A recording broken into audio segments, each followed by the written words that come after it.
Pública. ¿Qué tal? ¿Cómo están ustedes? Muy buenas noches. Bienvenidos a Vía Pública. En el marco de la próxima conmemoración de los 50 años del golpe de Estado, el presidente Gabriel Boric se reunió con la expresidenta Michelle Bachelet para invitarla a firmar el compromiso por la democracia, así se llama, y tratar, temas de la contingencia nacional, obviamente. Tras una reunión que duró aproximadamente una hora, la exmandataria señaló la importancia de suscribir a este acuerdo que busca unir a chilenos y chilenas por la protección de nuestra democracia. Si bien la expresidenta manifestó que espera que todos adhieran a este compromiso, aseguró que le preocupa la división y el retroceso que estas temáticas generan en el país, calificando el actual ambiente político como tóxico. Es otro calificativo. La semana pasada el presidente Boric habló de eléctrico, ahora la presidenta habló de tóxico. Bueno, recordemos que el pasado viernes el presidente Boric se reunió con su antecesor, Sebastián Piñera, quien se mostró dispuesto a firmar la declaración conjunta que pretende impulsar el actual mandatario. Posición diferente a la de la UDI, quienes ya adelantaron que no están de acuerdo para firmar este acuerdo. Vamos a la mesa.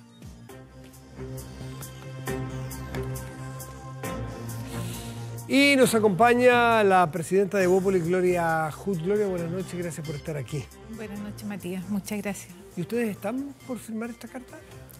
Nosotros recibimos esa propuesta de carta, ¿sí? No hemos participado en su elaboración. Ya. Y estamos todavía trabajando dentro de los partidos de Chile Vamos en una redacción porque consideramos que hay algunos elementos adicionales que nos gustaría incorporar. ¿Les mandaron la carta por escrito en PDF o es un tecnicismo que es una alegoría? Sí. ¿Pero en PDF o se los mandaron en Drive? No, me mandaron. ¿Qué quiere decir para los que no entiendan esto? Que PDF, puede ser editable. Exactamente. El PDF usted lo puede leer solamente, no intervenir, y el Drive usted le dan espacio para editar, es decir, a cuatro manos. Yo prefiero dejar el beneficio puesto en que es una carta corta y aunque viniera en PDF tampoco cuesta tanto transcribir. Y yo considero que el espíritu era transmitir el contenido y no necesariamente un mensaje de pueden editarla o no pueden editarla. Para ser literal, ¿ustedes la van a reenviar, la van a devolver con comentarios? Yo pondría aquí, yo sacaría acá, daría vuelta a esto. Nosotros consideramos que los puntos que trae ese borrador, es un borrador, no es un documento formal, son válidos perfectamente. Y creemos que hay algunas cosas adicionales que deberíamos agregar, como por ejemplo la condena al terrorismo, casi todo lo que se relaciona con la vía violenta para resolver los conflictos, nos parece que es necesario reforzarla y creemos que está abierto el espacio para un documento y cada uno está preparando esos documentos. Hoy día, por ejemplo, el PPD en su aniversario presentó también otro documento donde hacen un recuento y con su visión. Ya, pero cuando los invitan, me gustaría saber, ir a lo formal, ¿los invitan a firmar esto que les mandan o como una propuesta para que ustedes devuelvan y vayamos construyendo, como decían los viejos poetas, a la limón?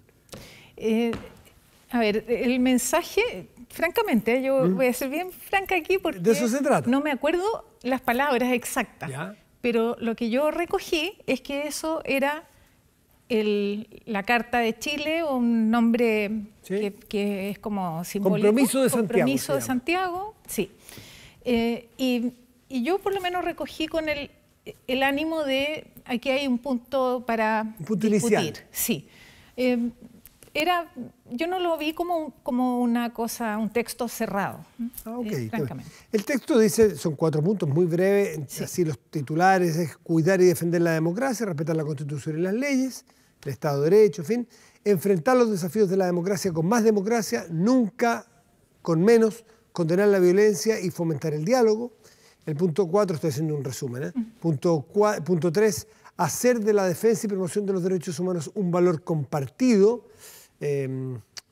por toda nuestra comunidad política y social. Y 4, fortalecer los espacios de colaboración entre el Estado a través de un multilateralismo maduro y respetuoso. De esas 4 ideas centrales, ¿Las suscriben las 4 ustedes? Sí, absolutamente. ¿Solo le agregarían cosas? Agregaríamos algunas precisiones, como digo, en el control de la violencia, el terrorismo, la condena de la vía violenta para resolver problemas. Pero nosotros obviamente suscribimos una total condena a las violaciones a los derechos humanos. ¿Para qué decir la protección de la democracia? Estamos trabajando en el Consejo Constitucional con foco en proteger la democracia, en asegurarnos que la política funciona, que los gobiernos funcionan y que la democracia no esté en riesgo.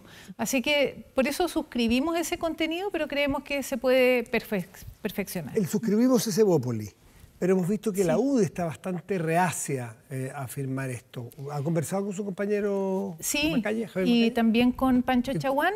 Nos juntamos y conversamos casi diariamente. Y con los secretarios generales. Tenemos este grupo de 6 que funciona muy bien. Tenemos una relación muy fluida. Lo que pasa es que hay posturas que, por supuesto, son más afines a la postura que representa la mayoría de cada uno de los partidos, pero está abierta la conversación como Chile Vamos, ¿no? Y cada partido, además, podría hacer una declaración propia. Nada lo impide. En lo que estamos trabajando en conjunto es en una declaración de Chile Vamos. Y esa no está todavía ¿Y van cerrada. a hacer ese trabajo de Chile Vamos, esa carta de ustedes, ese documento de ustedes común, lo van a presentar o se lo van a enviar al gobierno? Eso, una vez que lo tengamos en la mano, vamos a perfeccionar también la manera de... Pero cuando los chilenos conoceremos ese documento de Chile Vamos, una vez que ya haya pasado por la moneda o no. Posiblemente antes. Qué importante los tiempos y cuáles son los trayectos que cumplo. Porque, por ejemplo, un gesto. Esta carta se la enviaron a ustedes, el presidente Boric, antes que a los partidarios suyos, a los partidos de su gobierno, según estuve leyendo las crónicas. Y a lo mejor hay un gesto de decir, mire, quiero que lo compartan. Lo que pasa es que esto viene de un poco más atrás, porque se había reunido él con el presidente Piñera. Y desde ahí surgió este texto. Entonces, por eso tenía también este mensaje de mandarlo a los partidos de Chile Vamos. ¿El presidente Piñera participó de la redacción? No lo sé, yo sé que se juntaron, que revisaron el texto, pero no lo sé, nosotros por lo menos no participamos. ¿Y usted no sabe si participó de la redacción o si lo conoció antes que ustedes, el presidente Piñera? Yo creo que él lo conoció. Al menos los alcances los puede haber conversado porque nos hizo un comentario. ¿Y eso le pone algún grado, no de presión, pero de importancia extra para los partidos de Chile Vamos, el que el presidente Piñera lo haya leído, lo haya preacordado sus conceptos básicos con el presidente Boric? Sí, porque el presidente Piñera, independientemente de que no es el coordinador de Chile Vamos, y eso hay que plantearlo muy claramente, yo le tengo mucho respeto y fue mi jefe mucho tiempo, y él como expresidente ha declarado que quiere ser un muy buen expresidente. Y los expresidentes miran las cosas desde una altura distinta, no de la coyuntura, y lo que está tratando de hacer es tender puentes, ¿no? Y en ese tendido de puentes, digamos, que fue el viaje a Paraguay o que fue esta visita, yo creo que él está esforzándose en unir las partes, en abrir caminos, en inspirar. ¿Cómo sería visto? Y por eso nos manda el mensaje. ¿Cómo sería visto? Ustedes se están esforzando. Perdón, pero no nos impone nada. No, aquí nadie le impone nada, nadie, somos todos grandes, pero hay voluntades. Entonces, ¿cómo se vería si el presidente Piñera hace el viaje, va a la moneda, conoce este documento antes, acuerda un principio básico y después sus partidos lo dejan en la estacada? No, es que no... Si es que no no es así firman, como él lo ve, ni como lo vemos nosotros tampoco. Porque él no fue a comprometer la firma de Chile Vamos. Él fue a conversar, a ver cómo mejorar el clima. Yo creo que ante una fecha tan crítica en política y con tantas lecturas y tantas emociones como el 11 de septiembre, por lo menos mi interpretación es que él fue a tratar de mostrar que uno puede tener un encuentro. ¿Y cómo se vería, se lo planteo de otra manera, cómo se vería para los ciudadanos en sus casas que no participan de la política, nos están viendo desde Collipulli, desde Taltal, desde Chonchi, que la clase política no sea capaz de entregarnos un documento de 4 puntos en común sobre cosas básicas como respeto al Estado, a los derechos humanos, la democracia, al Estado de Derecho, ¿Cómo lo vería? O sea, no, yo creo que la clase política sí es capaz de hacer esas declaraciones. Y si tenemos declaraciones paralelas, y pueden ¿sería ser, una buena o mala señal? Podrían ser. Y yo creo que es un avance que cada uno haga declaraciones. Y si vemos que todas esas declaraciones coinciden, es un paso. Y yo creo que por eso es que es importante que nosotros cerremos nuestra declaración y definamos cuál va a ser el ¿Ve buena rumbo? voluntad usted, los partidos de Chile Vamos, de Nosotros, lograr una... a todo lo que el gobierno nos ha invitado, hemos dicho que sí. Ya, hemos participado en el pacto fiscal, en pensiones, nos convidó el presidente de la Moneda y algunos partidos con más problemas que otros. Todos estuvimos allá, tuvimos una reunión larga. No hay nada a lo que nos hayan invitado que no hayamos participado. ¿Y el día 11, Gloria Hood, van a ir? Porque entiendo que también, no sé si ya los invitaron, los van a invitar a la conmemoración, al acto propiamente del 11 de septiembre. ¿Ustedes van a ir? No nos han invitado y si eso tenemos que evaluar también. ¿Cuál es el marco? No sabemos cuál va a ser el formato, cuál va a ser el contenido, qué tipo de mensajes eventualmente estaríamos apoyando si vamos. Miedo, ¿es verdad que tienen miedo, desconfianza de que les salgan con un domingo 7? Que yo conversando y reportando con algunos diputados y parlamentarios de Chile Vamos me decían, una cosa es el documento, pero ahí va a haber discursos, y va a haber alocuciones, y va a haber carteles, y va a haber otros invitados. Tenemos miedo de sentirnos en una encerrona. ¿Eso usted tiene ese susto? No, yo creo que uno tiene que plantearse con lo que genuinamente cree y lo que me gustaría a mí, por lo menos, y que es lo que hemos comentado, es tener un poco más de claridad sobre en qué va a consistir. Porque la probabilidad de que haya discursos encendidos en contra de la derecha, claramente, es alta. Y nosotros vemos que el clima... ¿Van a pedir garantías para ir? No, yo creo que al presidente no se le puede pedir eso. Él es libre para hacer la ceremonia que prefiera, pero los mensajes no han sido cálidos, no han sido acogedores, han sido más bien hostiles. Y pasa algo que es difícil para nosotros, incluso para mi partido, que tiene 10 años, pero nos ponen a todos en un saco de ser derecha es ser golpista. Ser derecha es haber apoyado las violaciones a los derechos humanos. Entonces, cuando uno se encuentra con ese ambiente, también se siente con la imposibilidad de reaccionar o no se siente acogido.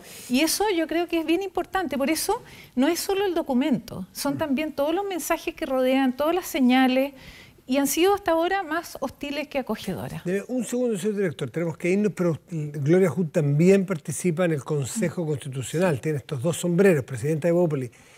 No tenemos tiempo para analizar en profundidad qué está pasando con las enmiendas, estamos en las semanas clave, ¿no es cierto?, de votaciones de enmiendas, luego van al Pleno, pero me gustaría saber si usted coincide con el clima que siente adentro del Consejo con lo que hemos visto en la última encuesta, que empieza a subir lentamente, sí, pero subir la adhesión de la ciudadanía o la apertura a votar a favor del proyecto constitucional. ¿Usted ve un buen ambiente tendiente a eso? Sí, yo soy esencialmente optimista pero olvidémonos estoy muy convencida.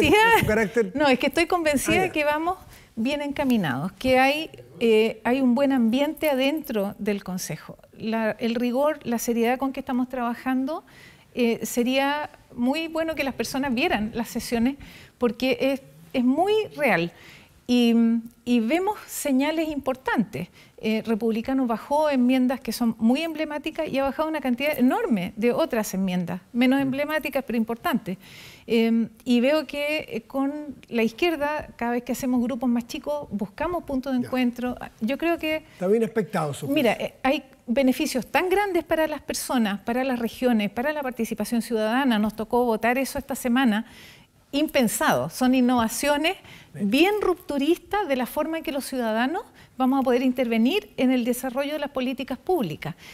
Cuando las personas sepan el detalle de eso, estoy segura que va a cundir el entusiasmo. Cuando pasemos este periodo del 11 de septiembre, que uno está evaluando la contingencia y tengamos que entrar a la profundidad, vamos a estar nuevamente conversando. Gloria Hood, muchas gracias por estar. Muchas gracias, Matías. Que esté muy bien.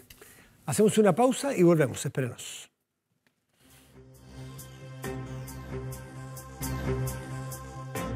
Aumenta la delincuencia, no graves robos, evítelos con Tepillé, la empresa líder en seguridad preventiva con monitoreo de cámaras de seguridad y audio disuasivo en tiempo real. Tepillé protege 24/7 su empresa y también su hogar. No sea usted la próxima víctima y contrátelos en tepillé.cl. Y ha llegado libro. Está con nosotros Alejandro San Francisco, académico de la Universidad San Sebastián y director de formación del Instituto Res Pública. Alejandro, buenas noches, gracias por estar aquí. Muchas gracias a ti, Matías, un agrado estar contigo. Trae, bueno, era que no, son los libros que están saliendo en estos meses, que han llegado muchos. Yo he tenido la suerte de no leerlos completos todos, pero varios, 5 o 6, bastante bien ojeados, y da muchos aspectos, muchos matices. El gobierno de Allende, la Unidad Popular y la crisis de la democracia en Chile 70-73. ¿Cuándo empezaron y cuál es la oferta que tiene este libro? Aquí se mezclan dos cosas, Matías. Una, que nosotros empezamos esta investigación en la Universidad de San Sebastián como un proyecto colectivo con varios investigadores, como una historia de Chile 1960-2010. Los tomos 5 y 6 son sobre la Unidad Popular. Aquí te traje el 5, este se queda para ti, ¿eh? No te lo voy a pedir de vuelta. Wow. Entonces, son 2 tomos, 1600 páginas, los dos sobre el gobierno del presidente Salvador Allende, y los historiadores que están ahí, José Manuel Castro, Milton Cortés, Miriam Duches, Gonzalo Larios, Monserrat Risco, Ángel Soto y yo, trabajamos temas diversos, entonces relaciones internacionales, política, economía, iglesia, educación, cultura, es decir, amplio. Y a partir de eso dijimos, bueno, ¿qué aporte podemos hacer este 2023 en los 50 años?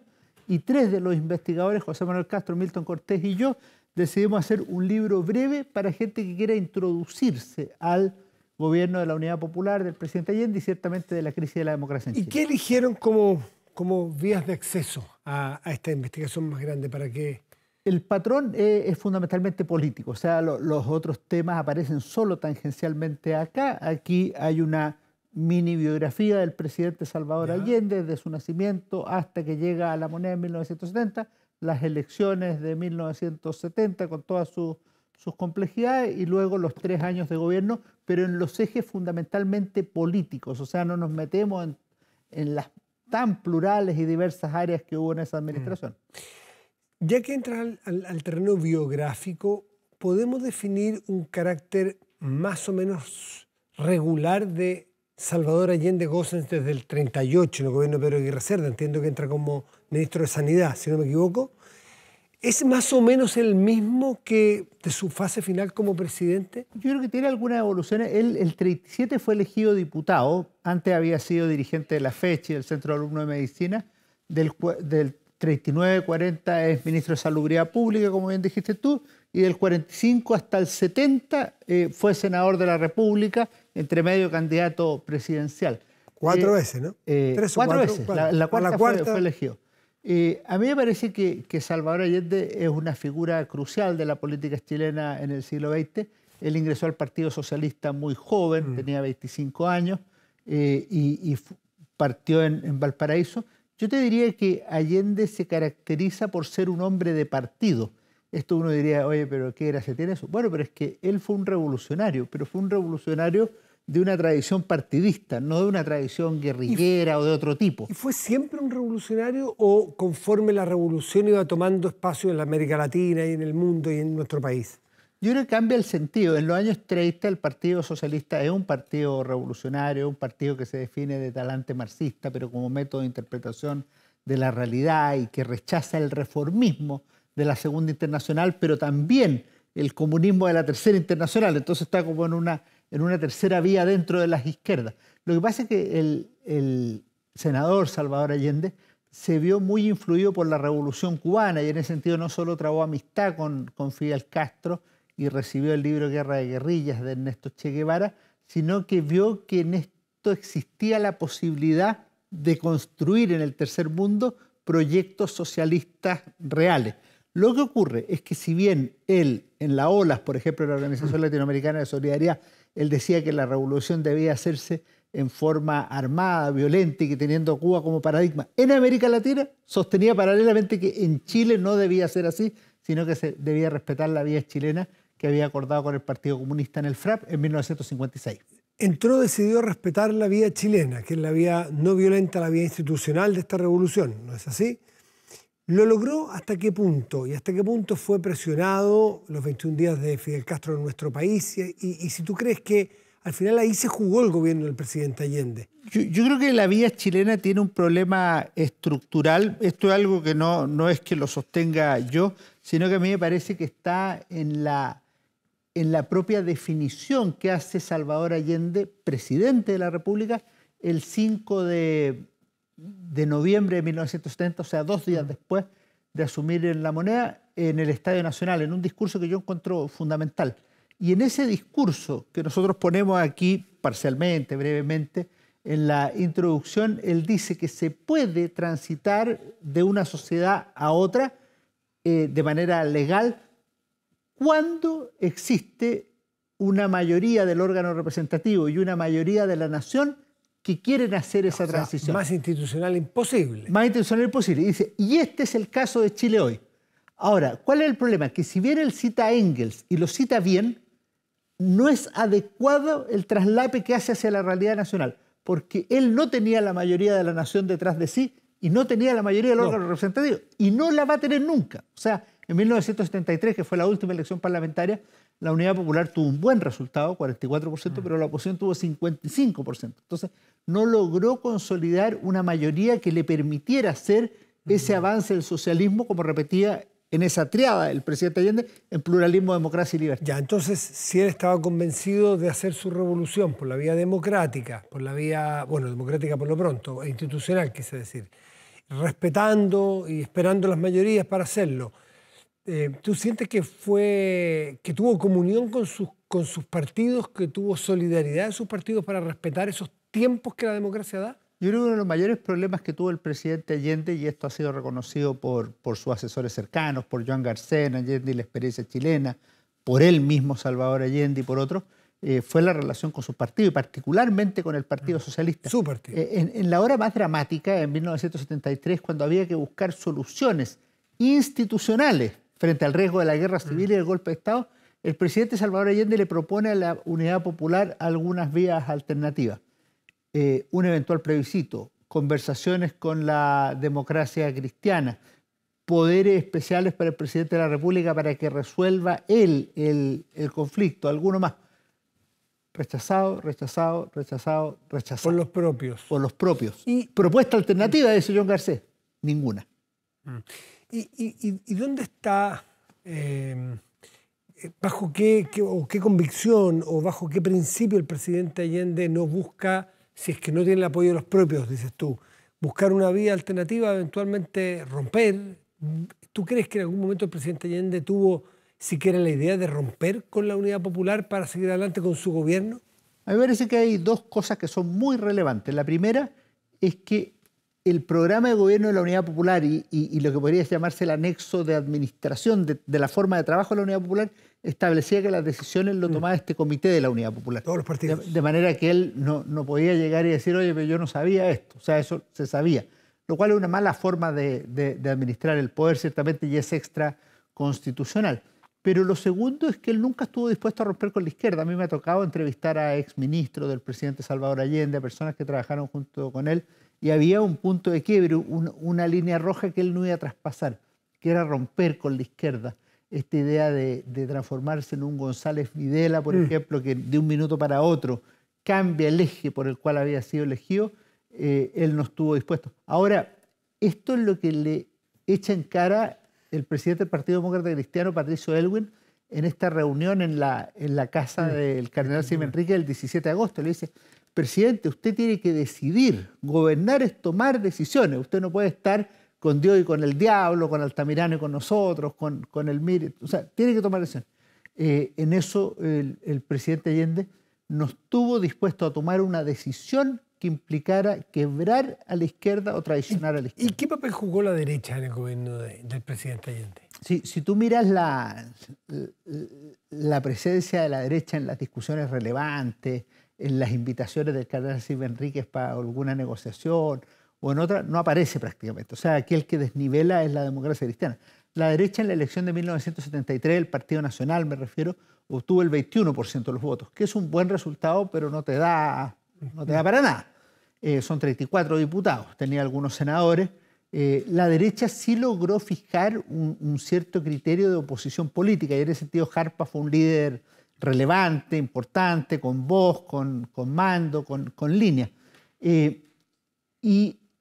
Y lo que le ocurre a la derecha es algo que termina afectando a la democracia cristiana, que el pueblo demócrata cristiano se siente más identificado con el discurso de la derecha sin abandonar a la democracia cristiana. Y eso es lo que hace que la democracia cristiana se vaya corriendo hacia la oposición. Y por eso se pasa de la tripolaridad de 1970 a la bipolaridad de 1972-73. Y eso es muy decisivo a la larga.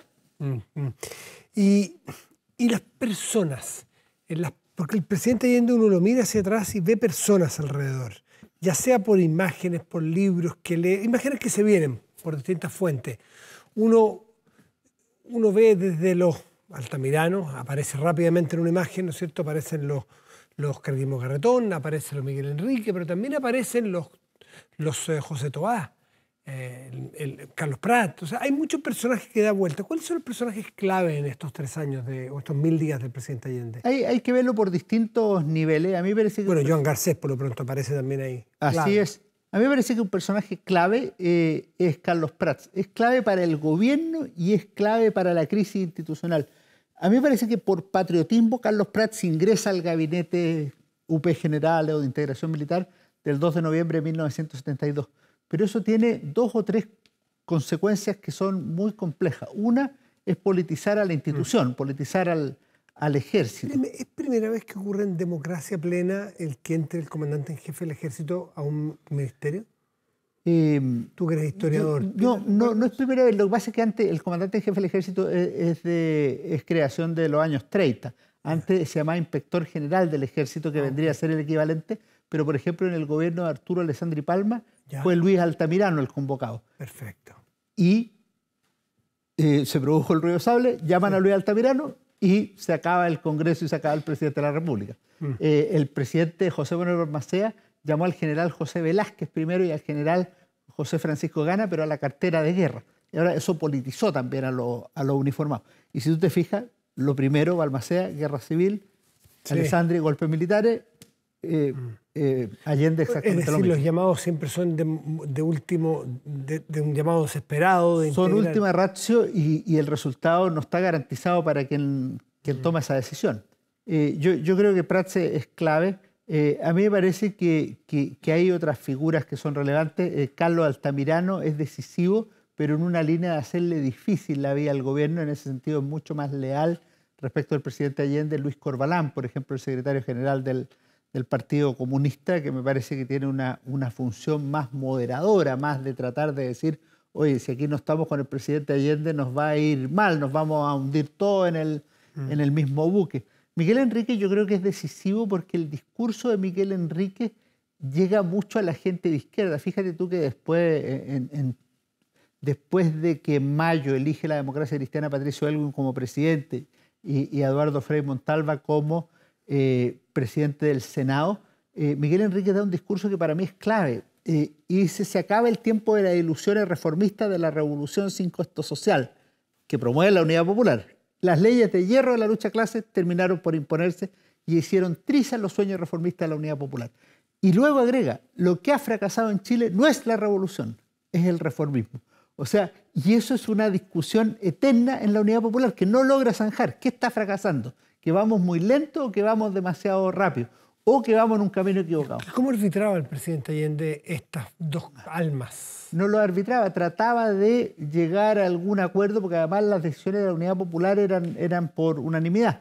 Las almas, él estaba en el sector que podríamos llamar reformista, esta es una crítica que le hacía la izquierda, reformista versus los revolucionarios, o estaría en el gradualista frente a los rupturistas.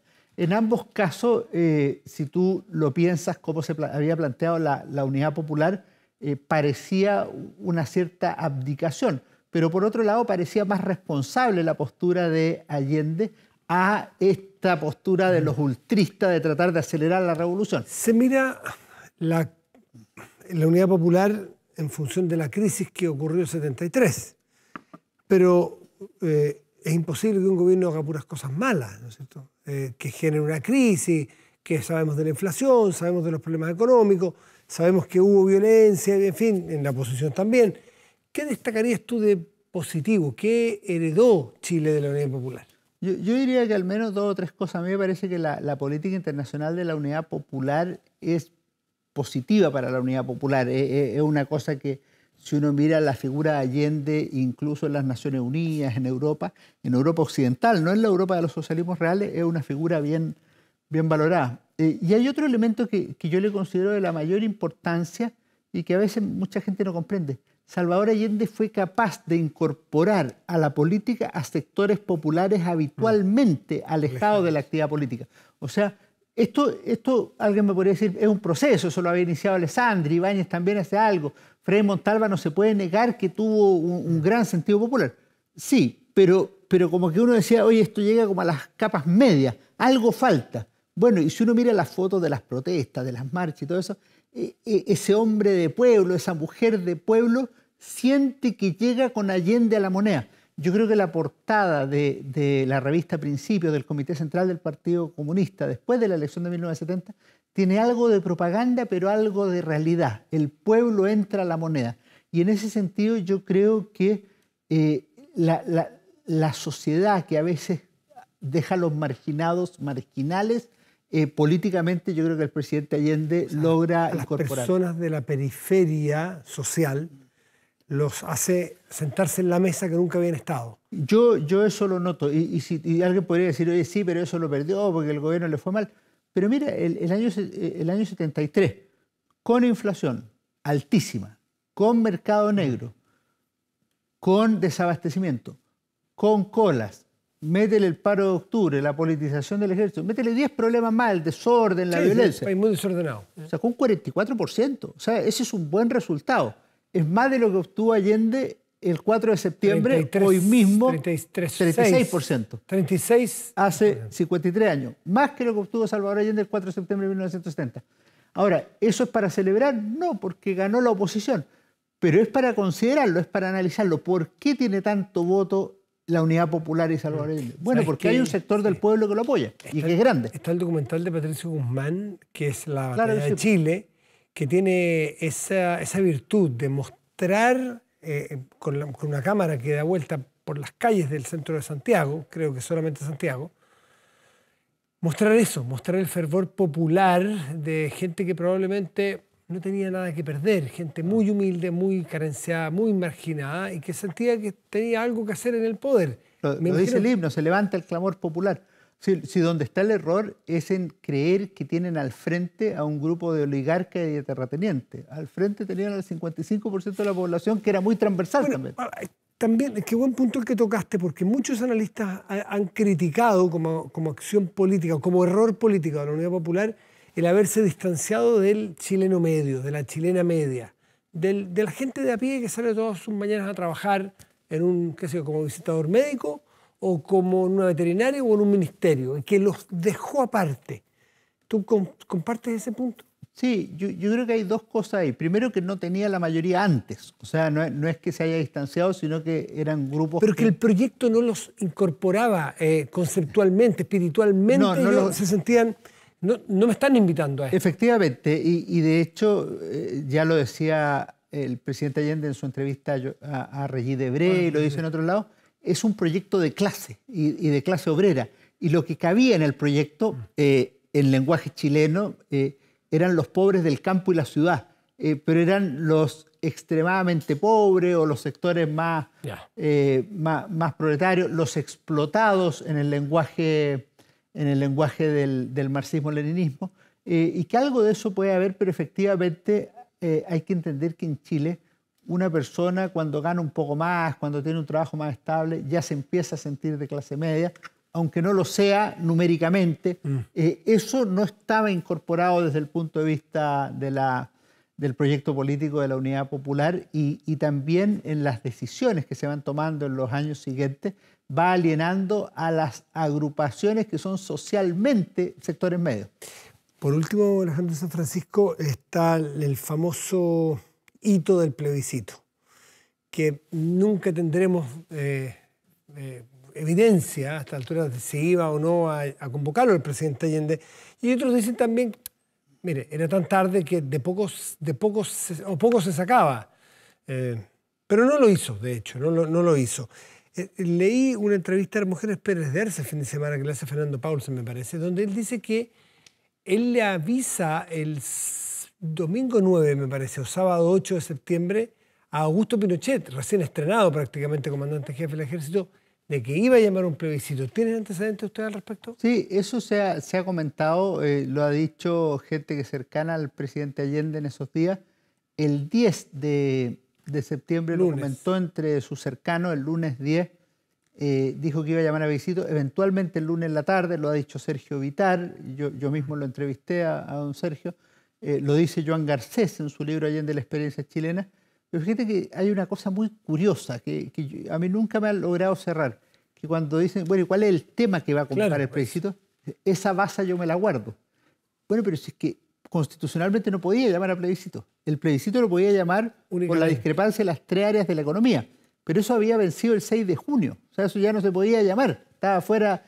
Entonces a lo más podía llamar, cuando todos imaginan el plebiscito, es un plebiscito para ver si sigue o se va Allende, o sea, un plebiscito destituyente.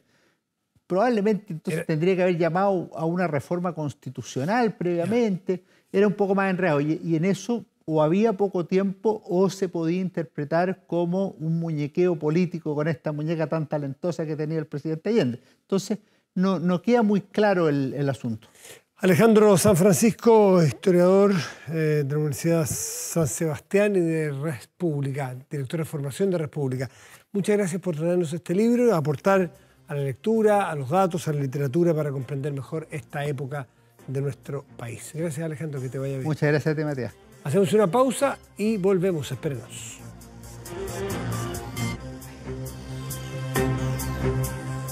Cuando habla el café, las palabras fluyen. Luc Café ofrece 13 variedades de café, tanto en grano como en sachet. Preocupados del medio ambiente, sus cápsulas son 100% reciclables. En pocas palabras, Luc Café es simplemente un excelente café. Luc Café, simplemente un café de origen. Vamos a la pantalla grande de nuestro estudio y revisamos nuestro portal de contenidos y noticias 24horas.cl, que en este momento destaca lo siguiente. Vamos. Ya pagan aguinaldo de fiestas patrias, hay que postular, revise, 24horas.cl, ahí está nuestro portal. Y vamos a revisar la temperatura de este momento en la región metropolitana con el tiempo. En este momento el termómetro en esta región capital es de, tenemos ahí, está nublado tan solo, pero no me alcanza a aparecer la cantidad o los grados. Estamos con una fallita. ¿Cuántos? Son 10 grados, me dicen. 10 grados. Vamos a revisar el pronóstico para mañana y pasado. Mañana martes aquí en la región metropolitana estará nublado, lo mismo que el miércoles, con máximas probables de, a ver si me lo pueden señalar, nos pasamos de largo. Tuvimos de 14 y para el día miércoles 13 grados para el día miércoles. Tuvimos un problemita ahí con la gráfica del tiempo, pasamos de largo y seguimos con este monstruo de la música, Gustavo Cerati, porque este lunes 4 de septiembre se cumplen 9 años de la muerte del músico argentino, legendario músico argentino que lideró Soda Stereo. Tuvo una ya carrera como solista, algunos de los grandes músicos del rock latino. Cerati falleció a los 55 años de edad, el 4 de septiembre del 2014, mientras se encontraba en la clínica Alcla, donde se encontraba desde 2010, cuando sufrió un ACV, que es un accidente cerebrovascular. Esto cuando estaba en Venezuela le ocurrió este accidente, justo después de su último show de Fuerza Natural. Ese mismo día, el gobierno argentino decretó 3 días de duelo luego de la muerte de Cerati por el fallecimiento del músico, que fue sepultado en el cementerio de la Chacarita, ahí donde está Gardel. Bueno, Ahí está también Cerati.